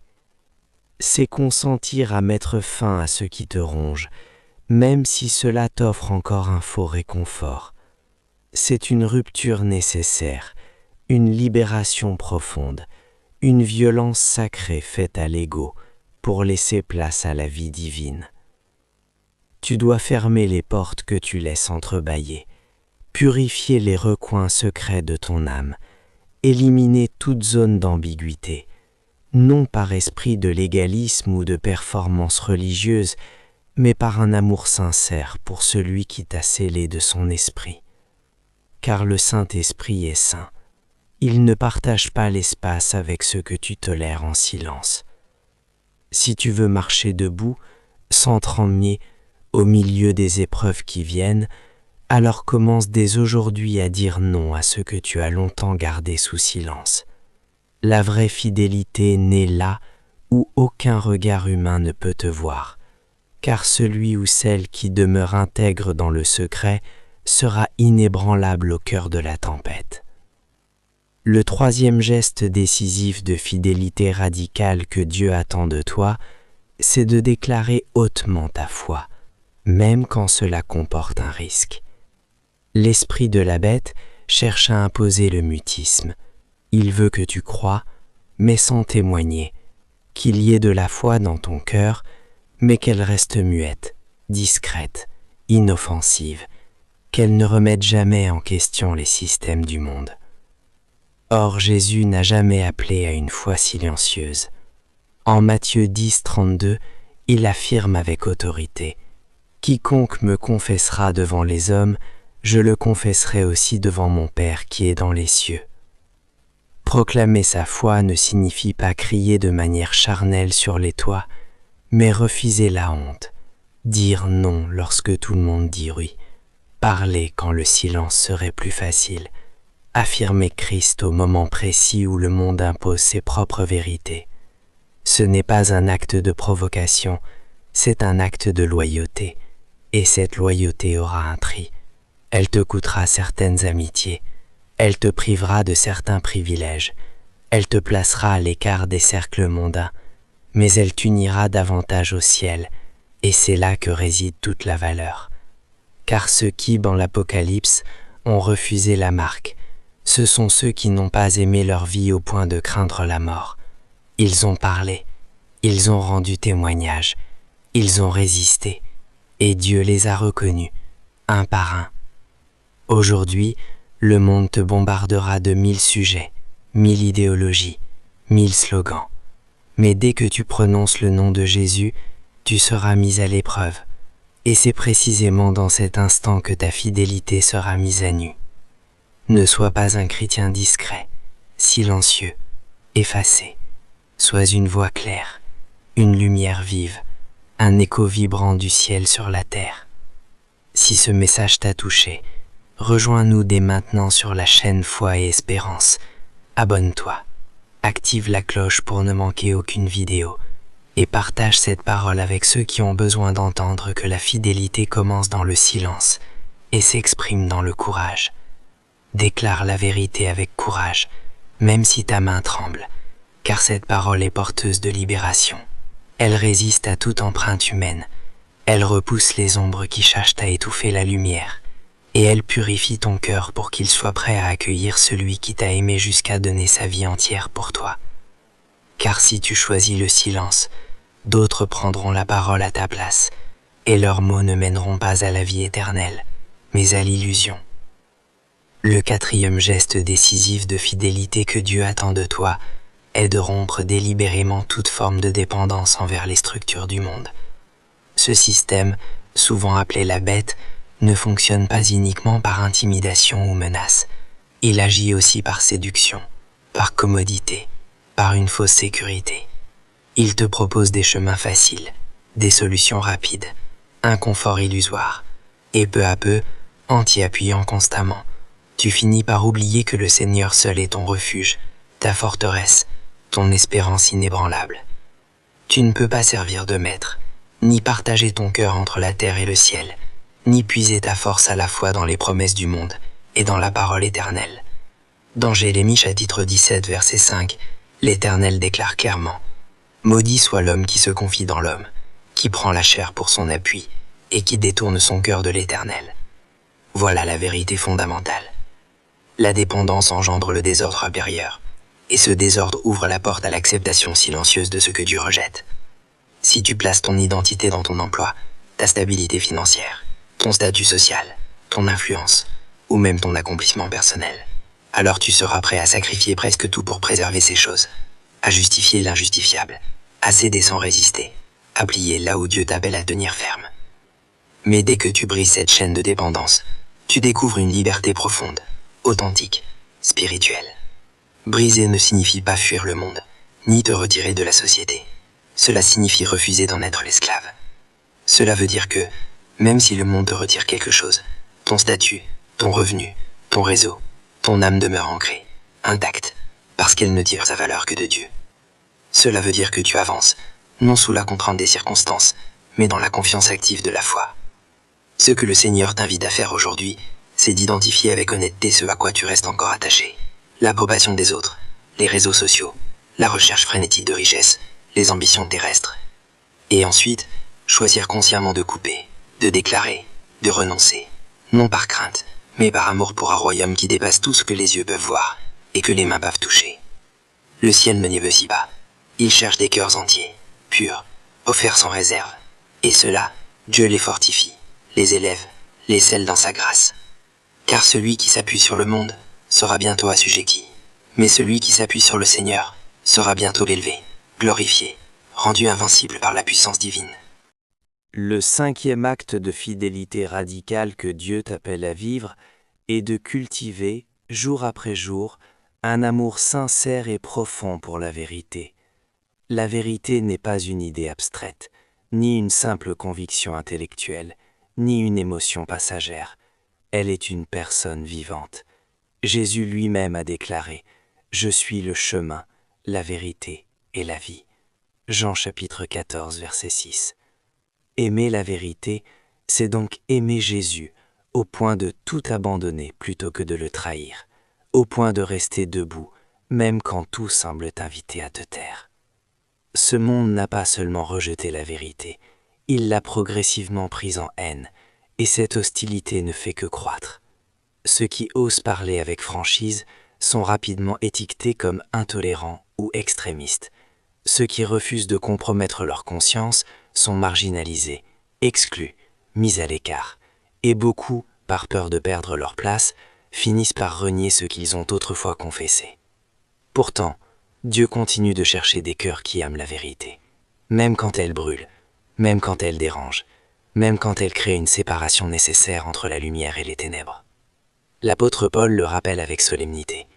Ceux qui périront, c'est parce qu'ils n'ont pas reçu l'amour de la vérité, afin d'être sauvés. 2 Thessaloniciens chapitre 2 verset 10. Ce n'est pas seulement une question de savoir ou de doctrine, c'est avant tout une affaire de cœur, d'attachement, d'amour véritable pour celui qui est la vérité incarnée. Si ce message résonne en toi, si tu sens que le Saint-Esprit t'appelle à une fidélité plus profonde, alors rejoins-nous dès aujourd'hui sur la chaîne Foi et Espérance. Abonne-toi, active la cloche pour ne rien manquer, et partage cette parole avec ceux que Dieu met sur ton chemin. Car chaque âme qui écoute est une âme que le Seigneur prépare pour sa gloire. Tu es appelé à entretenir la vérité en ton cœur comme une flamme vivante. Plonge-toi chaque jour dans la parole de Dieu. Médite-la profondément. Partage-la avec amour. Protège-la avec courage. Écarte sans hésitation les paroles trompeuses qui semblent douces. Démonte avec sagesse et raisonnement séduisants mais vains. Et refuse fermement toute version édulcorée ou incomplète de l'Évangile. Pour accomplir cela, il se peut que tu traverses des moments de solitude, que certains ne te comprennent pas, que tu sois mis à l'épreuve ou même attaqué. Mais dans cette fidélité, tu demeureras intègre, debout dans ta foi, portant sur toi la marque céleste qui témoigne d'une vie offerte à la lumière de Christ. Si ce message résonne en toi, rejoins-nous dès aujourd'hui sur la chaîne Foi et Espérance. Abonne-toi pour recevoir chaque semaine des enseignements nourrissants, empreints de vérité, d'espérance et d'amour. Et si, dès aujourd'hui, tu décides de t'ancrer profondément dans cet amour vivant pour la vérité, alors prends un instant pour écrire dans les commentaires « Je choisis de défendre la vérité, même au prix de tout ce que je possède ». Ce geste simple mais puissant n'est pas qu'une déclaration, c'est une offrande silencieuse, une flamme allumée en plein cœur des ténèbres qui proclame haut et fort à toute puissance adverse « Cette âme appartient à Dieu et elle ne capitulera jamais ». Le 6e engagement décisif de fidélité absolue que le Seigneur te demande, c'est de cultiver sa présence avec une constance telle que tu en deviennes véritablement dépendant, comme l'air que tu inspires, comme la lumière qui guide tes pas. Le monde te propose 1000 substituts, reconnaissance, sécurité, distraction, succès mesurable, mais aucun d'eux ne peut remplacer sa présence. Il peut combler ton apparence, ton agenda, ton statut, mais il laisse ton âme assoiffée, vide, sans racines. C'est pourquoi tu es appelé à transformer chaque jour en un sanctuaire vivant, non seulement en franchissant les portes d'un lieu de culte, mais en devenant toi-même une demeure où l'Éternel pose ses pieds. Comme Paul l'écrit clairement dans 1 Corinthiens 3,16, « Ne savez-vous pas que vous êtes le temple de Dieu et que l'Esprit de Dieu habite en vous ?» Là réside la frontière spirituelle la plus essentielle, non dans les rituels extérieurs ou les titres religieux, mais dans la réalité intime de ta relation avec lui. L'Esprit Saint réside-t-il réellement en toi? Le cherches-tu avec ferveur chaque matin? L'écoutes-tu dans le silence, dans les turbulences, dans les questions muettes? L'attends-tu avec confiance, même quand le temps semble long? Car sans que sa présence devienne ton souffle quotidien, ton ancrage inébranlable, tu ne tiendras pas face à la marque. La fidélité ne se construit pas uniquement sur la rigueur ou la volonté humaine, elle s'enracine dans l'amour, et cet amour ne naît que là où tu t'arrêtes, là où tu restes, là où tu es avec lui.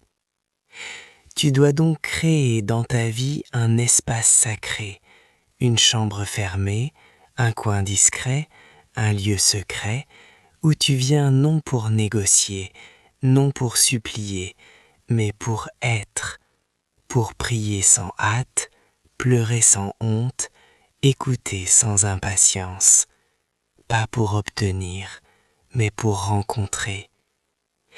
Car c'est dans cette proximité que tu es fortifié dans ta faiblesse, illuminé dans ton incertitude, sanctifié dans ton imperfection, guidé par des instructions célestes, visité par des visions prophétiques, averti avant la tempête et préparé à traverser ce que personne autour de toi ne voit venir. La bête ne tremble pas devant des doctrines récitées sans vie, ni devant des rites accomplis par habitude. Ce qui la fait reculer, c'est l'homme ou la femme qui brûle d'un feu intérieur qu'elle ne peut ni contrôler ni éteindre. Tu dois donc devenir un être de feu, et ce feu ne s'allume qu'au creuset de l'intimité. Tu dois aimer sa voix plus que toutes les approbations du monde. Tu dois chérir sa paix plus que tout confort terrestre. Tu dois désirer son regard plus que toute reconnaissance humaine. Et si tu marches ainsi, jour après jour, dans cette union profonde, tu ne porteras jamais la marque, car ton âme sera déjà habitée, remplie, scellée par celui qui est la vérité même, et rien d'autre ne pourra y prendre racine. Le 7e acte de fidélité radicale que Dieu attend de toi, c'est de tenir bon dans l'épreuve, non en cherchant des solutions humaines, des raccourcis charnels ou des compromis pratiques, mais en demeurant immobile dans la foi, comme un roc au milieu de la tempête. L'une des tactiques les plus subtiles de la bête est justement d'attendre que tu sois à bout de force, seul dans ton combat, affamé de sens, épuisé d'espérance, pour te glisser à l'oreille une solution facile, rapide, séduisante, mais qui exige une renonciation à ta sainteté, une entorse à ta conscience, une trahison de ta promesse. Jésus lui-même a traversé ce test suprême. Dans le désert, après 40 jours de jeûne et de prière intense, le diable s'est approché et a dit « Si tu es fils de Dieu, ordonne que ces pierres deviennent des pains. » Matthieu 4,3. Voilà la logique du royaume des ténèbres. Contourner la croix, éviter l'attente, forcer la main de Dieu, remplacer la foi par la manipulation. Mais Jésus n'a pas emprunté ce chemin. Il a refusé le raccourci. Il a accepté la fin du jeûne sans céder à la tentation, parce qu'il savait que la fidélité à la parole valait plus que tout pain terrestre. Et c'est exactement cette fidélité-là, patiente, lucide, inébranlable, que le Père attend de toi aujourd'hui. Si tu veux marcher dans cette lumière, rejoins-nous sur la chaîne Foi et Espérance. Abonne-toi dès maintenant. Active la cloche pour ne manquer aucune de ces semaines de renouveau spirituel et partage cette vidéo avec quelqu'un qui a besoin d'entendre ce rappel divin. Évite soigneusement les portes trompeuses. Ne troque pas ton âme contre un soulagement éphémère. N'accepte jamais ce qui étouffe la voix douce de Dieu en toi, même si cela semble apaiser ta détresse immédiate. Les épreuves font partie du chemin. Elles ne sont pas une erreur, mais une réalité incontournable. Pourtant, ce n'est pas l'épreuve elle-même qui te façonne, mais le choix que tu fais au cœur de celle-ci, rester ancré dans la foi ou céder à la pression du moment. Si tu demeures fidèle, même quand la souffrance serre ton cœur, tu te transformes peu à peu en une colonne solide, en une âme intouchée par la corruption humaine.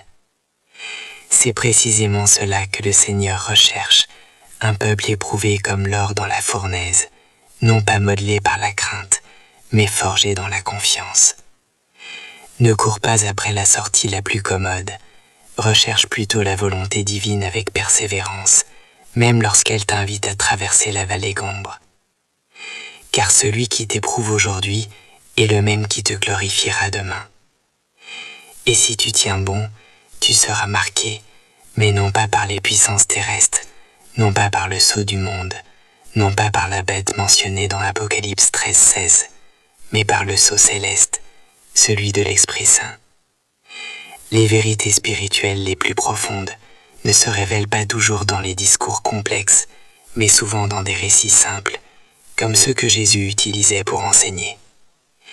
Il parlait en paraboles, non pour cacher la vérité, mais pour la laisser pénétrer dans les cœurs préparés à l'accueillir, comme il est écrit en Luc 8:10.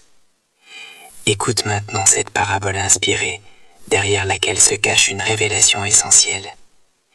La fidélité manifestée dans les ténèbres a plus de valeur que toute lumière obtenue sans lutte ni sacrifice. Il était une fois un vieil homme appelé Eliezer, vivant dans un royaume gouverné par un empereur, dont personne ne voyait le visage, ni le trône, ni les insignes. Dans ce royaume, Aucune couronne ne brillait, aucun sceptre ne dominait, mais chaque habitant portait sur sa main un sceau mystérieux, garantissant l'accès à la nourriture, au travail, à la reconnaissance sociale. Sans ce sceau, on devenait invisible, marginalisé, comme un fantôme errant dans sa propre ville. Personne ne connaissait l'origine de ce sceau, ni qui l'avait institué, ni pourquoi il était devenu indispensable. Eliezer, lui, vivait à l'écart. Il labourait la terre avec patience, s'entretenait avec Dieu dans le silence profond de ses prières, et parlait d'un autre royaume, plus ancien, plus vaste, plus vrai, où le roi ne marque pas les mains, mais scelle les cœurs avec sa présence éternelle. Les villageois venaient parfois l'écouter, intrigués, mais la plupart du temps ils haussaient les épaules, disant entre eux, « C'est un vieil homme perdu dans ses rêveries, il ne comprend pas notre temps. » Pourtant, chez certains, ces paroles semaient une inquiétude douce, une question silencieuse qui ne voulait pas s'effacer. Puis vint le jour où une crise majeure frappa le royaume. Les distributions furent interrompues, le pain disparut des marchés, les soins devinrent inaccessibles. Les autorités proclamèrent alors une mise à jour échellée du salut, plus rapide, plus performante, plus universelle. Refuser signifiait être raillé des registres, non pas puni, mais simplement effacé, oublié, comme si tu n'avais jamais existé. Eliezer refusa, sans hésitation. Il continuait à prier, à jeûner, à chanter les louanges du Très-Haut. Ses voisins vinrent le trouver, le cœur serré. « Tu vas mourir. Pourquoi t'obstiner ainsi? Dieu ne retire pas ton sacrifice, il veut que tu vives. » Et il répondit avec calme et douceur. « Je ne suis pas ici pour survivre à tout prix, je suis ici pour témoigner de celui qui vit éternellement. » Alors ils s'en allèrent, secouant la tête, incapables de comprendre cette fois-ci les fils la logique du monde. Les jours suivants s'écoulèrent lentement. Le froid s'installa, mordant et implacable. Eliezer tomba malade, affamé, mais il ne tendait jamais de la main pour mendier. Un matin, alors qu'il sentait ses forces l'abandonner, une lumière pure envahit sa cabane, une lumière qui ne venait pas du soleil, ni d'aucune lampe terrestre. Une paix profonde, inconnue jusqu'alors, descendit sur lui comme une couverture céleste. Et dans cette lumière, il vit un trône, non pas un trône caché, mais un trône glorieux, entouré de sainteté. Sur ce trône, il vit un roi, non un empereur lointain et invisible, mais le Seigneur Jésus-Christ, resplendissant de majesté. Le roi se leva, s'approcha lentement, posa sa main sur le front d'Eliezer et dit « Tu as rejeté la marque, donc je te donne maintenant la mienne. » Si ce message a touché ton cœur, rejoins dès aujourd'hui la chaîne Foi et Espérance. Abonne-toi, active la cloche pour ne rien manquer de nos contenus spirituels et partage cette vidéo avec quelqu'un qui a besoin d'entendre ce rappel divin. Parce que la foi ne se garde pas pour soi, elle se transmet, elle s'illumine, elle s'élève. Et le sceau divin, marqué par le feu sacré, demeurait perceptible aux yeux des humains, tempêté gravé pour toujours dans la présence éternelle de Dieu. Dans ce petit village terrestre, Eliezer fut progressivement effacé des mémoires, mais dans le royaume céleste, son nom rayonna avec une intensité particulière, parmi ceux qui gardent la foi, et sa loyauté discrète, sans bruit ni cœur humaine, se transforma en un champ fertile, où porteront fruit des siècles à venir. Cette histoire inspirée des Écritures t'enseigne une réalité profonde et incontournable. Chaque refus que tu exprimes aujourd'hui, même discret, même solitaire, peut tracer la trajectoire de l'éternité que tu suivras demain. Le monde, lui, ne cessera de te tendre la main pour t'inciter à plier, à te conformer, à choisir la simple survie plutôt que la sainteté courageuse. Mais le Seigneur t'invite à demeurer dans la pureté, à tenir bon avec courage, à choisir la vérité même quand tu te sens seul face au vent contraire. Eliezer n'a pas reçu les acclamations des foules. Pourtant, il a été élevé par Dieu lui-même. Il n'était pas remarqué dans son temps, mais son nom résonne aujourd'hui dans les cieux comme un témoignage éternel. Rien de ce que tu sacrifies pour lui ne disparaît dans le néant. Tout est recueilli, préservé, scellé dans sa mémoire. Le signe que tu choisis dès aujourd'hui, celui du monde ou celui de l'esprit, ne s'effacera pas avec la fin de cette vie, il te suivra dans l'éternité. Alors ne redoute pas d'être ignoré sur cette terre, crains seulement de ne pas être reconnu devant le trône céleste. car celui qui persévère jusqu'au bout sera marqué non par les mains humaines, mais par la paume même du Tout-Puissant. Tu viens d'entendre une parole qui touche peu de cœurs, car la marque de la bête n'est pas un événement lointain, réservé à un futur incertain. Elle prend racine ici et maintenant, dans tes pensées intimes, dans tes décisions silencieuses, dans les choix que personne ne voit. Ce que Dieu recherche avant tout, ce ne sont pas des interprètes habiles des Écritures, mais des cœurs fidèles, enflammés d'un amour sincère pour la vérité, résolus à ne jamais plier devant le mensonge, ni céder devant la pression du jour. Chaque verset, chaque symbole, chaque prophétie écrite ou prononcée n'a qu'un seul objectif divin: préparer ton cœur à ne pas être détourné, à rester sans tache au milieu d'un monde qui se corrompt, à briller intensément lorsque les autres s'éteignent. Oui, la bête viendra, mais le sceau de Dieu précède son règne, le devance, le domine. Celui qui porte en lui le feu vivant de l'Esprit Saint n'a rien à redouter, car il est déjà scellé par la grâce éternelle, et lorsque les ténèbres s'abattront sur la terre, sa lumière ne vacillera pas, ne faiblira pas, ne s'éteindra pas. Maintenant, abaisse ton cœur avec humilité et entre dans cette prière. Cette prière n'est pas une simple formule, elle est une offrande sacrée. Elle est conçue pour purifier, réveiller, consacrer, sceller. Ne l'en vends pas comme une belle mélodie, mais reçois-la comme une onction céleste, comme une déclaration solennelle devant les anges et devant le Très-Haut. Que ton âme s'ouvre largement, que ton esprit s'humilie profondément, et que le sceau du Dieu vivant descende sur toi, ici et maintenant. Seigneur éternel, toi qui sièges sur les trônes invisibles, toi qui sondes les reins et les cœurs, je me tiens devant toi, sans masque, sans défense, sans excuse. Je me tiens devant toi avec mes craintes, mes fragilités, mes interrogations, mes silences trop longs, mes compromis cachés que j'ai tenté de justifier.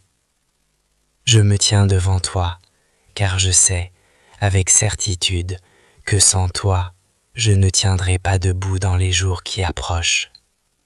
Je viens à genoux devant ta sainte majesté.